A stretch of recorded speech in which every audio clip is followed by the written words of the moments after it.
Every single business owner wants predictable systems to bring in customers. That means you know exactly where your next customers are coming from, and ideally you want it to be a tap that you can turn on and turn off to be bringing in more customers or less customers depending what your business needs are. What I'm going to show you in this video is exactly how you do that with LinkedIn so that you can have a powerful system that predictably brings in customers, and by the end of this video you'll know how to apply it to your business. And with that, there is 4 key components to use on LinkedIn to turn it into a sales system for your business. That is what your profile looks like, what your content is saying, how you're engaging, and most importantly, how you reach out to people. So we're going to break down each of those individually and make sure to stick to the end because the outreach is the most important thing, and you may just be surprised about how it's done effectively to bring in revenue. First thing is your profile. And the most important thing is look at your profile. Is it set up for your ideal customer? A great way to answer this question is just to go find a stranger or someone you know, but the important thing is they do not know what your business does. Show them, literally open up your LinkedIn and show them your profile and get them to tell you what you do based on what they learn from your profile. Then take that feedback, and as we scroll through, I'll literally go through my profile right now. What does your banner say? Is your banner speaking to your ideal client? Is it picking up on exactly who you help, the problem you help solve, and the outcome they can expect from working with you? Different profiles vary this differently, but most important thing is you're showing who you help, and it's getting them to then start looking at more of your profile because you've identified a problem, a pain point that they're suffering. Your profile picture, is it high quality and recent? None of this like your school photo from 15 years ago, a recent high quality photo. It hasn't got to be a professional photo shoot that produces a nice headshot. It just needs to be recent and high quality. iPhones can smash this out really well. Then your headline. Is your headline reinforcing your banner? Think of your whole profile as a journey that you're taking people on. The banner is the first part, then it goes into your headline, then you're going into the call to action button that you have, the link. So for us, it links onto our LinkedIn Launch Lab. And then as you go further down the profile, you've got your about section, you've got the featured post, you've got services. All of these factors are important to make sure that they're speaking to you. I cannot say this enough. Speaking to your ideal customer and helping them understand how you can solve the problems for them and showcase who else you've done it for. And even down to the artwork. So it's not just about having your services listed, it's about the artwork that you use, the thumbnails that you're using on that artwork. How is it speaking to them on the problem that they're experiencing and the benefit that they will get? Just make your whole profile think about problems and benefits. And then as you scroll to the last part of your profile, just make sure all of that bio is up to date. That's your experience, that's your skills, that is the recommendations. Make sure anyone you've worked with, you've asked for a recommendation and aim to get it into the double digits so you've got tens of recommendations from people. That's your profile. Now we're gonna move on to content and how content is gonna start speaking to your ideal audience consistently. And this is important because when we get onto the last step, it's going to show you how it's going to make that a lot easier. And the last step, of course, is where you really start to make the money. So your content, this is where we use our A.S.S framework, and I've now added the P framework, so it's A.S and P. A.S.S, so you're making people aware, you're schooling them, and you're showcasing. To break those down, awareness, this is making people aware of the problems that you can solve through industry insights and introducing certain problems that they may be experiencing that they didn't quite realize you could solve. The whole point of awareness content is that top of funnel. You're getting people to link the pain that they feel to your service in your industry so that they link them together to see that you could potentially be part of that solution to overcome that problem. That's awareness. Then schooling. This is where the bulk of your content will be, where you focus on the step-by-step process of solving such pains and the problems that you can address. This is, you can do through case studies, you can just do through the information and wisdom that you hold. One key thing, people often fear putting too much out there. Forget it. Like, if you've ever employed staff and had to go through processes, you've learned and realized firsthand what it's like to try and take all of the information in your mind and give it away to someone so they do it the exact way you want. It's a long, arduous process that takes time. Same with your content. Give it all away because no one's ever going to be able to do it quite the way that you do. Don't forget, you're dedicated to this. This is your industry. It's not your customer's industry. They're busy doing their thing. They're never going to have the time to dedicate to doing it. So give away everything in your content. That then leads on to the last part, which is showcasing. This is where you use your testimonials, your reviews, case studies of people you've helped, businesses you've helped, and show and tell the stories of what you've done to impact those people. Obviously, you've probably worked this out. You can make someone aware of a problem, school them on how to solve it, and showcase by telling the story of someone you've helped. But the key component is make sure you've got all three factors as you put your content out.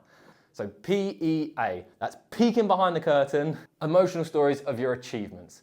So peeking behind the curtain, that's showing the behind the scenes. That's shots of the team. That's things of you working and little stories of maybe internal training you're doing, internal workshops, going out for dinner, all that kind of thing that you're doing with your team, activities, days out. It's peeking behind the curtain. What this is doing is forming an emotional connection, which goes on to the emotional side of the business, where you're sharing those stories, which feeds into peeking behind the curtain, but also into the achievements, whether that's winning awards, whether that's promoting someone, or even telling the story of how you're recruiting and hiring and what that journey is. It's the things that your business is achieving to help people connect to the story of you, the story of your business.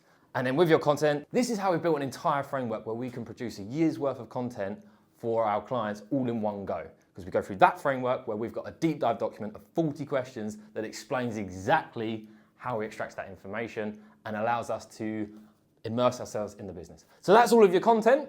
And then I would just focus on, if you can post 3 times a week, just going into that. Obviously, the more you can communicate with your audience, the better. So video, imagery, written, video is always going to be great, but try and get a balance of everything.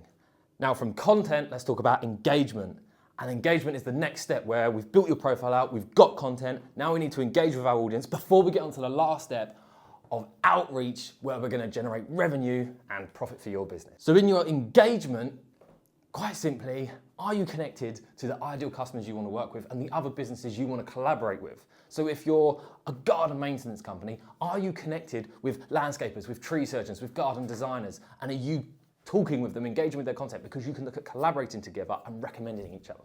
Then as a garden maintenance company, if you're trying to get into commercial grounds maintenance, are you connected to housing association directors? Are you connected to account managers at managing agents? Are you connected to the decision makers or the people that can get you to the decision makers of those companies?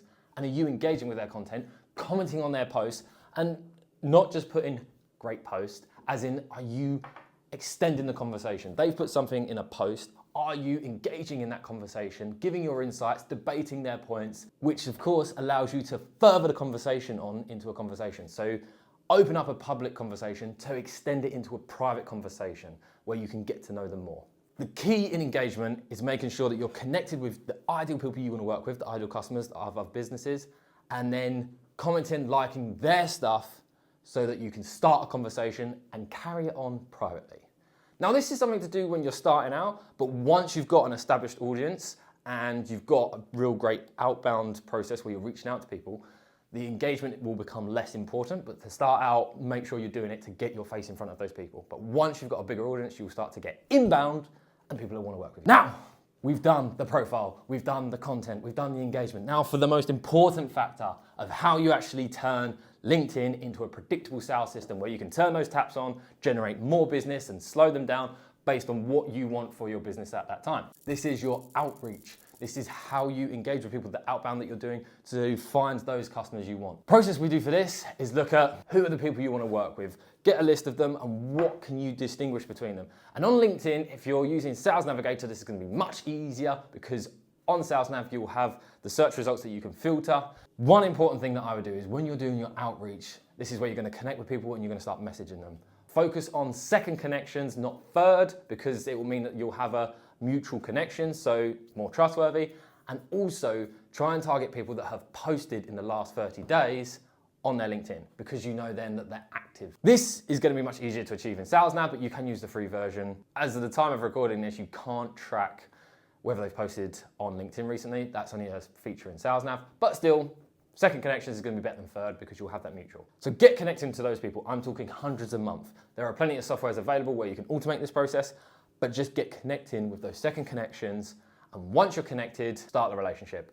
Like their recent post, add a comment to it if you can to get that conversation going, and then slide into the DMs and start messaging them. And when you message people, try and make the first message about value and not about trying to take from them. Don't make it a sales pitch. You're not going in the DMs to say, hey, we do this, would you like to buy it? Offer value up front. LinkedIn overall is designed to be a social networking platform at the heart of business. Whether that's finding new associates, new friends, customers, colleagues, whatever it is, but it's all at the base of business networking. So make it about that when you're messaging. I've experimented with different messages where I go in talking about I'm there to network and I want to learn from them. And so I ask people to just give me something, a piece of advice on one specific thing, depending on who I'm reaching out to. It may be about growing a team, it may be about sales, it may be about the content that they've produced. And then another avenue I've tested is going in with value to offer them something helpful. For example, this video. Like this video itself is like, why not connect with people and be like, would you like to make more business from LinkedIn? Here's a video, a free resource that you're watching right now to be really helpful, and you can take this information, you can go away with it, or you can work with us and we can do it for you. But here's the introduction to get you started on that journey of turning LinkedIn into a predictable sales system. So there we go. When it comes to your outreach, focus on giving before you try and receive. Whether you're learning about them or whether you're trying to give them something that's going to be helpful for them in whatever it is you help achieve. There we go. That's the 4 key steps to turning your LinkedIn into a predictable sales system. So I'd love to know in the comments below, have you got any questions? Is there anything we've missed out in this video that we should include in another one? So stick it in the comments below. Let me know what else we need to dive into when it comes to LinkedIn. Do you want to know more about content, more about outreach, more about the messages, what we've tested, or how to refine your message? Stick it in the comments below and let us know. And not only that, you may want to check out this next video where I share the secret of how I learned everything I know directly or indirectly. Everything I've learned in business all started with one network organization where I managed to surround myself with tons of business owners and learn from them. So check out that video where I interview over 20 of them to find out what the benefits have been and the lessons they've learned. And of course, if you want help with your LinkedIn, just get in touch. We've probably connected on LinkedIn, so just drop a message, say hi, and let's talk all things LinkedIn and marketing.